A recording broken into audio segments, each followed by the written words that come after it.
नमस्कार, स्वागत है आपका। मेरा नाम है विपिन बेबाक।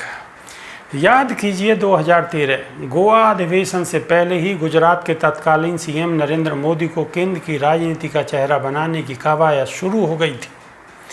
सीनियर नेताओं की नाराजगी के बीच जब गोवा की भारतीय जनता पार्टी की कार्यकारिणी के मंच से नरेंद्र मोदी को चुनाव अभियान समिति के अध्यक्ष बनाने का ऐलान हुआ, उसके बाद से नरेंद्र मोदी रुके नहीं। देश को छान मारा, हर राज्य गए, हर जगह को छूने की कोशिश की। लोकसभा चुनाव आते आते माहौल बन चुका था। ज़मीनी स्तर पर भाजपा के कैडर मोदी के गुजरात मॉडल को ज़मीन पर उतारने के दावे कर रहे थे, वहीं आरएसएस के स्वयंसेवक सत्ता परिवर्तन का बीज बो रहे थे। फिर जो हुआ वह सभी ने देखा। अब बात करते हैं लोकसभा चुनाव 2024 की। देश में सत्ता परिवर्तन की बात शुरू हो गई है। माहौल बनाने का प्रयास किया जा रहा है, लेकिन कहाँ? देश के सबसे बड़े राज्य उत्तर प्रदेश को ध्यान में रखकर देखेंगे तो आपको स्थिति की समझ साफ हो जाएगी। ज़मीन पर कौन उतर रहा है? उत्तर है भाजपा। हराना किसको है? उत्तर है भाजपा। हराएगा कौन? उत्तर अब तक अनुत्तरित है। जी हाँ, यही आज के समय में उत्तर प्रदेश ही नहीं, देश के तमाम हिस्सों में है।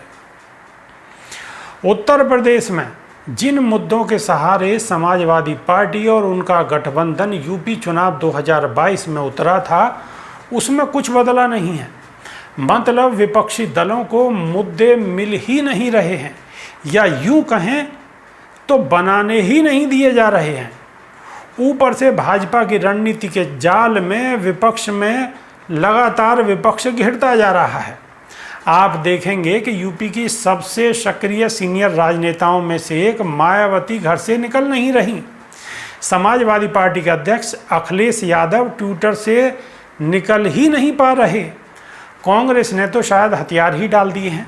प्रियंका गांधी ने यूपी आना ही छोड़ दिया है। पार्टी अब तक प्रदेश अध्यक्ष तक तय नहीं कर पाई है।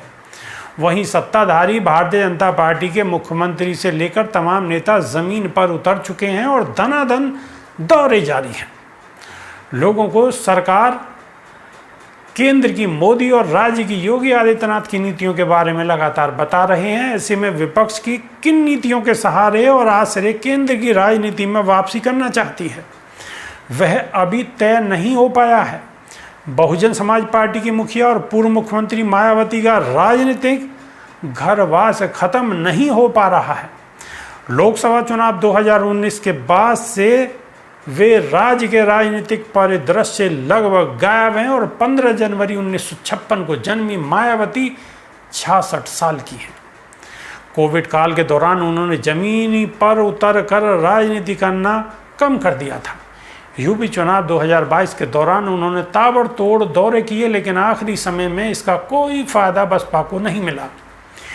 यूपी चुनाव भाजपा बनाम सपा होकर रह गई। भाजपा दोबारा सत्ता में लौटी तो फायदे में सपा भी रही। इस हार के बाद बसपा समीक्षाएं कर रही है, मायावती प्रेस कॉन्फ्रेंस भी कर रही हैं, लेकिन सब घर से। जमीन पर उतरना तो दिख ही नहीं रहा। जमीन पर कार्यकर्ता अपनी तैयारियों में जुटे हैं, लेकिन नेता ही नहीं दिख रही। प्रियंका गांधी पर उत्तर प्रदेश की बड़ी जिम्मेदारी थी। उन्हें यूपी का प्रभारी बनाया गया। लोकसभा चुनाव 2019 के दौरान पार्टी ने पूर्वी यूपी का प्रभाव दिया। ज्योतिरादित्य सिंधिया पश्चिम उत्तर प्रदेश दिया। उन्होंने कुछ काम भी किया, लेकिन यूपी में कांग्रेस रायबरेली से सोनिया गांधी को ही जिताकर संसद तक ले जाने में कामयाब हो पाई। राहुल गांधी भी अमेठी सीट हार गए। यूपी चुनाव 2022 के दौरान उन्होंने लड़की हूँ, लड़ सकती हूँ नारे के साथ कांग्रेस की ज़मीन मजबूत करने की कोशिश की। महिलाओं को 40% सीटों पर खड़ा किया, लेकिन विधानसभा में केवल महज 2 विधायक पहुँचे। विधानसभा चुनाव परिणाम के बाद अजय कुमार लल्लू का प्रदेश अध्यक्ष पद से इस्तीफा ले लिया गया, लेकिन पार्टी 6 माह से प्रदेश अध्यक्ष के नाम को फाइनल तक नहीं कर पाई है। आखिर इलेक्शन 2024 कैसे और किन परिस्थितियों में विपक्ष जीतना चाहता है, ये सोचना उनके लिए और आम जनता के लिए भी ज़रूरी है। अभी के लिए सिर्फ इतना ही। नमस्कार।